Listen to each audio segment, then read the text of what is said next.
He was the eighth ranked fighter by the WBC. You know what that translates to when you look at the world rankings? Not even top 10. And this is where it's not a win-win for Adonis Stevenson, more for top dog Williams. And you're going to say how because he got knocked out flat on his face, but hold on. This was a kid that was going up against what some say the number one fighter in the light heavy. If you ask Antonio Tarver, he says the number one light heavyweight in the world, Adonis Stevenson. He had no shot to beat Adonis Stevenson yet. In the report that Lee just read, you see in two of the rounds, it keeps saying both men landed huge shots, and they're not lying. Top Dog almost had Adonis Stevenson out of there a few times. There was many punches where you seen Adonis Stevenson get rocked. His eyes got wide. It was ugly. No skill whatsoever by Williams, Lee. He has all the heart in the world. But he did not look like a top 10 fighter. He did not look like a fighter who deserved a shot at the WBC title just on skill. Very wild. He basically likes to mix it up, and then he just throws haymakers at you in the hopes of one landing. What I liked about Stevenson is he fought fire with fire. When the going got tough in this fight, when it started looking like, it really started looking like Williams was settling into the fight, Lee. He started off shaky. He then realized he could take the power of Stevenson and started settling in, tapping his own jaw after he'd get hit, come back with good punches. And Adonis in like the fourth round just said, screw it, I'm going for it. And he came out and he fought that guy's fight. Probably didn't have to. Probably should have stood more on the outside and used his skill, which we all know he was better than him, and he would have won the fight easily, but he didn't choose that route. He went at this kid and he took him out with a beautiful left hand. Yeah, it was a devastating knockout. What pissed me off about Adonis Stevenson, Lee, what just got under my skin is this guy starts running around the ring, throwing his hands up in the air like he just knocked out Andre Ward or Sergey Kovalev.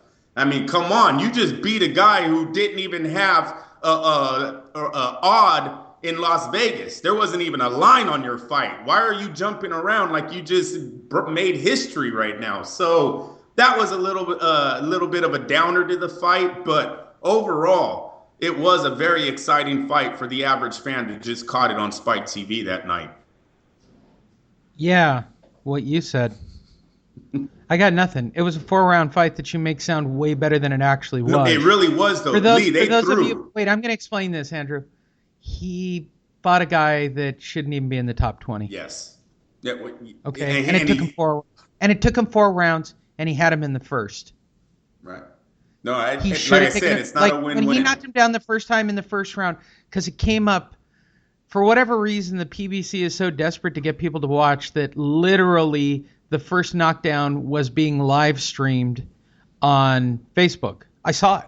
I was out and about. I was in Vegas, and I got it on my phone. I got an alert.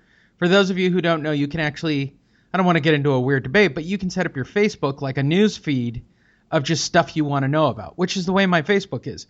On top of that, I do know about Andrew, his kids and his girlfriend and like his whole life. But on top of that, my feed literally feeds me pop culture all day long. Like I am the most up to date on the most inane facts ever on pop culture. On top of that, did you know that the Boxing Hall of Fame was this weekend in Vegas? Did you see all those photos? Yeah, I seen. Yes, I did. You know what? And I was in town, and I didn't really realize it till after the fact. I could have went over and saw everyone, and I didn't even think about it. Is that terrible that I'm just too lazy to get out of my hotel because it was too hot? It was hot, Andrew. It was hot. Understandable. 15 degrees in Vegas, and it was hot. But it was hot. Mia, the Knockout St. John, was there. I could have had her done an updated drunken rant about how she won't sleep with me, even though I wouldn't sleep with her now because I've seen her, and I've done much better in my life. Yeah, that episode was a long time ago, Lee. Yeah, it was, wasn't it? Yeah. Boy, what a difference 10 years makes, huh? wow, what happened to her? Like, I looked at the photo and went, what Will happened? you stop it? What a scrag. Is that the correct word? Is scrag a word? I have no Okay. idea. You're Okay, from well, I'm not in Northern California, I I'll can tell you now that. officially say this. She'd be happy to touch me at this point. For those of you who don't know, go listen to the intro to the show again. All right, there you go. Unbeaten WBC #1 contender, Eleider Storm Alvarez. What the fuck is up with his name, bro? Yeah, it was. The name's weak. The fight was weak, but Eleider is 20-0 with 10 knockouts. I always love it when writing is like this. Yep. It's the standing joke of the show. Everybody stand by for standing joke. Like, I need sound drops like from my phone going, Scored a workmanlike 10-round unanimous decision over the late sub Robert. Oh, he was a substitute, no less. No kidding. Right. Robert the Butcher Berridge. All right. Let's go through all the jokes in this one sentence by itself. For those of you who don't watch enough boxing, the fact that he's ranked #1 by the WBC means that he was paid to be put into that position, or Suleiman is banging someone in this dude's family, or somebody in the Suleiman family is related to Alvarez. For him to be a 20-0 with 10 KOs to be the #1 WBC. That's all there is to it. He's like a third cousin to Canelo. Canelo got him the shot. Okay, so he has to be, right? So it's a paid position. Okay, that's joke #1 is workmanlike is the code word for really boring. Yeah, garbage. Yeah, you put garbage in there. But some writer somewhere along the way decided, I can't write this was a boring technical boxing match. I'll use the word workmanlike. Now, workmanlike, all one word, workmanlike, all put together, written by some boxing writer, is used to describe boring technical fights, which is bullshit. All right, and then the next joke, because some of you are new, unanimous. That is a long-standing joke of this show because that's the way Andrew said it. I don't know how to pronounce unanimous. Probably you think in your mind, you're wrong. I can say unanimous. I've been able to say unanimous. I don't say sandwich. I don't say unanimous. Just so you know. Alvarez outclassed the rugged Berridge. I wouldn't use that word.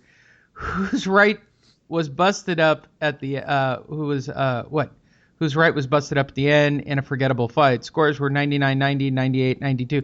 So this dude was a punching bag for 10 rounds. These scorecards are ridiculous. 99, 92. So was Alvarez even in a fight with a human being, or was it as stupid as it sounds? No, it was a good definition of walking punching bag. They kept bringing up the fact that he was a replacement for Chad Dawson. Like Chad Dawson's name was any more brought any more of a ranking than Berridge did.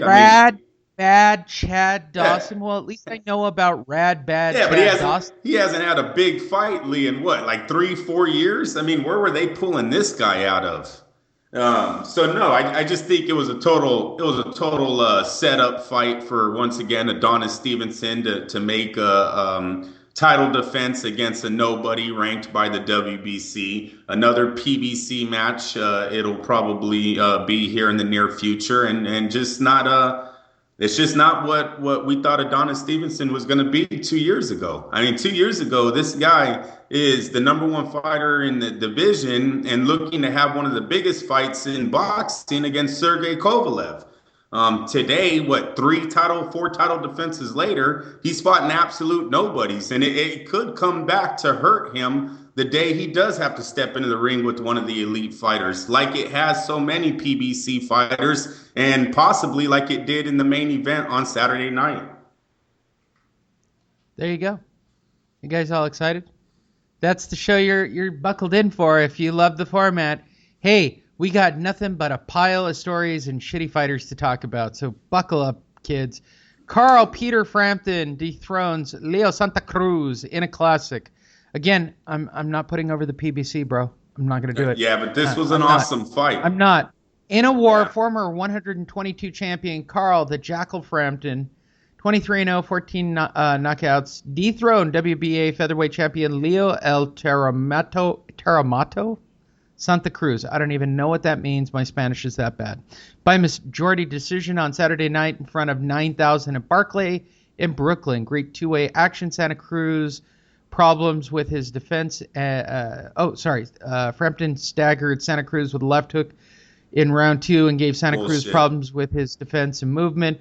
Santa Cruz was relentless and came hard down the stretch. In the end, the final scores were 117, 111, 116, 112, and a bullshit 114, 114.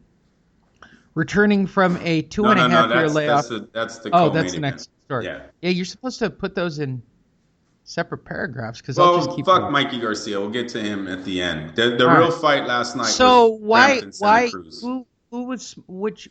Do I even want to know the name of the judge that saw this as a draw? No, well, he had it correct. I believe he was a judge from Italy, so I can't tell you his name. But he had it correct. The fight was very close. You can't call it a classic war and have a score of 117 to 111. That's not a classic war. No, yes, you can. I'm going to tell you. Listen. I'm going to tell you how. Okay, you ready? I'll give you many wars. Wanted Carl Frampton to win. Oh yeah, no, Lee. Listen, okay, this kid sold out. He sold out the UK in his last fight against Scott Quigg.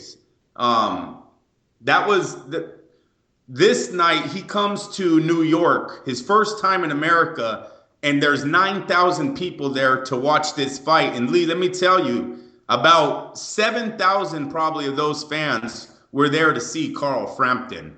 I thought that played big in the decision, and maybe I'm not going to sit here and say the fix was in because there wasn't a fix. I don't believe this fight was a fix, but sometimes the crowd can dictate the judges what they're seeing. They don't get replays. Everything's very fast, and when you got 7,000 cheering on your every move, your every punch, it does persuade the judges sometimes, and I believe that happened here last night because Leo Santa Cruz was the champion.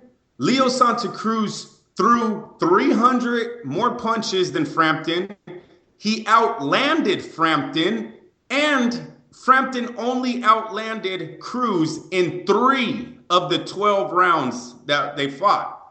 That doesn't add up to a new world champion in my book. I hate it when the media, the commentators, and everyone talks about he landed the harder punches. Like if they're in there feeling the punches of both guys. Boxing is not about what you feel like. Boxing is supposed to be about numbers. It's supposed to be about CompuBox. It's supposed to be about defense. Who's pressing the fight? Who's making the fight? When you got one guy throwing over 1,000 punches and the other guy floating around 650, the champion, the guy that threw 1,000, is the one that's making this fight. I had Santa Cruz winning. Granted, going into this fight, Lee, I didn't care who won. You know what my bet was. I had the under on 11.5, meaning this is what that means, fans. I'm rooting for both. And the way these two were fighting early in this fight, I had no doubt that this fight was going to go 12 rounds. I could have swore one of these guys were going to knock each other out. They both threw everything they had. You know when I started getting nervous, Lee? In the 7th round, Showtime shows their scorecard, and they had Frampton up by 4 points in round 7. And this fight has been exciting as shit. This fight is toe-to-toe action, back and forth, yet Showtime has it 4 rounds for Frampton. I started getting nervous. Paul Malignaggi, I'm tired of the guy. You know what, Lee? I don't like Paul Malignaggi's commentating because he always roots for the underdog. Because he is an underdog.